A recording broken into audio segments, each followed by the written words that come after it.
Hi hello, ഇന്നത്തെ എപ്പിസോഡിലേക്ക് എല്ലാവർക്കും സ്വാഗതം. ശ്രുതിയാണെങ്കിൽ ഇന്ന് ആകെ വിഷമത്തിലാണ്. എങ്ങനെ ചന്ദ്രമതിയോട് എന്തൊക്കെ പറയും, ചന്ദ്രമതി എന്തൊക്കെ ചോദിക്കുമെന്നൊക്കെ പേടിച്ച് നിൽക്കുകയാണ്. അങ്ങനെ ഇരിക്കെ ചന്ദ്രമതി ശ്രുതിയുടെ റൂമിലേക്ക് വരികയാണ്. വന്നിട്ട് ശ്രുതിയോട് സംസാരിക്കുകയാണ്. നിൻ്റെ അച്ഛൻ എവിടെ? നിൻ്റെ അച്ഛൻ മലേഷ്യയിൽ നിന്ന് വിമാനം കയറി എന്നൊക്കെ പറയുന്നുണ്ട്. സത്യത്തിൽ അവിടെ ഇറങ്ങിയിട്ടുണ്ടോ?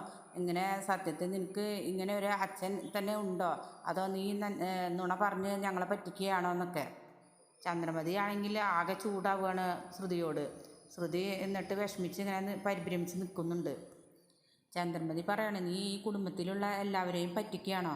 നീ അത് കള്ളക്കഥ പറഞ്ഞ് ഇവിടെ പിടിച്ച് നിൽക്കുകയാണോ എന്നൊക്കെ ചോദിക്കുകയാണ്.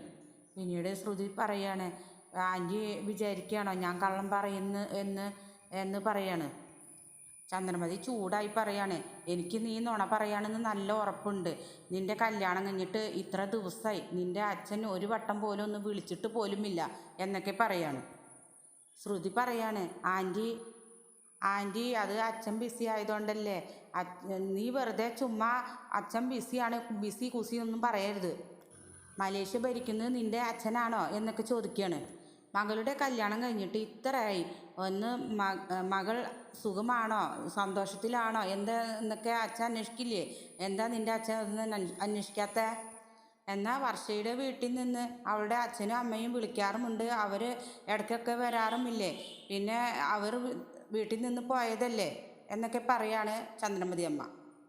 പിന്നീട് ചന്ദ്രമതി ശ്രുതിയോട് ഒരു തീരുമാനം പറയുകയാണ്.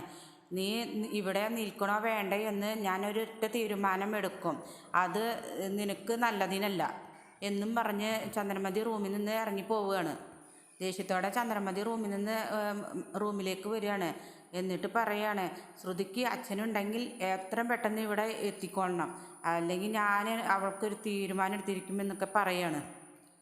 ശേഷം സച്ചിയുടെ അടുത്ത് രേവതി ജീരകവെള്ളം കൊണ്ടുവന്നിട്ട് പറയാണ്, ഇത് കുടിക്ക്, ബിരിയാണി കഴിച്ചതല്ലേ, വേഗം ദഹിച്ചോളും എന്നൊക്കെ പറയാണ്. സച്ചി രേവതിയോട് ചോദിക്കുകയാണ്, എങ്ങനെയുണ്ട് ബിരിയാണി, നല്ല രസമില്ലേ എന്നൊക്കെ ചോദിക്കുകയാണ്. സച്ചി രേവതിയോട് അബദ്ധത്തിൽ പറയാണ്, വാങ്ങിക്കൊടുന്ന ബിരിയാണി എന്ന്. അപ്പോൾ തന്നെ രേവതിക്ക് മനസ്സിലാവുകയാണ്. രേവതി ചോദിക്കുകയാണ്, അപ്പോൾ റഹീമിൻ്റെ വീട്ടിൽ നിന്നല്ലേ ബിരിയാണി കൊണ്ടുവന്നത് എന്നൊക്കെ പറയാണ്. അങ്ങനെ രേവതിക്ക് മനസ്സിലാവുകയാണ് സച്ചി നുണ പറയാണ്, സച്ചി റെസ്റ്റോറൻറ്റിൽ നിന്ന് വാങ്ങിയ ബിരിയാണി എന്ന് മനസ്സിലായി. സച്ചി രേവതിയോട് പറയാണ്, ഞാൻ അമ്മ ഭക്ഷണം കഴിക്കാൻ വേണ്ടിയാണ് ഈ നുണ പറഞ്ഞത്. അമ്മ ഒന്ന് ഭക്ഷണം കഴിക്കട്ടെ എന്നൊക്കെ കരുതിയിട്ടാണ്. അമ്മ ഭക്ഷണം കഴിക്കില്ല എന്ന് പറഞ്ഞതുകൊണ്ടാണ്. ഇപ്പോൾ അമ്മയും കഴിച്ചു, എല്ലാവരും കഴിച്ചു, അപ്പോൾ സന്തോഷമായി. എനിക്കൊരു 1500 രൂപ ചിലവായി, എന്നാലും എല്ലാവരും ഹാപ്പി ആയില്ലേ എന്നൊക്കെ പറയാണ്. പിന്നീട് രേവതി പറയാണ്, നിങ്ങളെ വെറുക്കുന്നവരോട് പോലും നിങ്ങൾ സ്നേഹം കാണിക്കും, അത് നിങ്ങളെ ഒരു പ്രത്യേക സ്വഭാവമാണ്, അതെനിക്കിഷ്ടപ്പെട്ടു എന്നൊക്കെ പറയാണ്.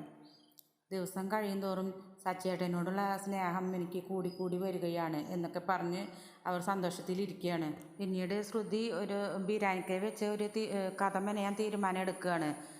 അതിനെ പറ്റി ആലോചിക്കുകയാണ് ശ്രുതി. അങ്ങനെ ശ്രുതിയുടെ നാടകം തുടങ്ങുകയാണ്. അങ്ങനെ ഒടുവിൽ ബിരിയാണിക്ക വീട്ടിലെത്തി. അങ്ങനെ ഈ വീഡിയോ എല്ലാവർക്കും ഇഷ്ടപ്പെട്ടാൽ ലൈക്ക് ആൻഡ് ഷെയർ ചെയ്യുക, സബ്സ്ക്രൈബ് ചെയ്യുക.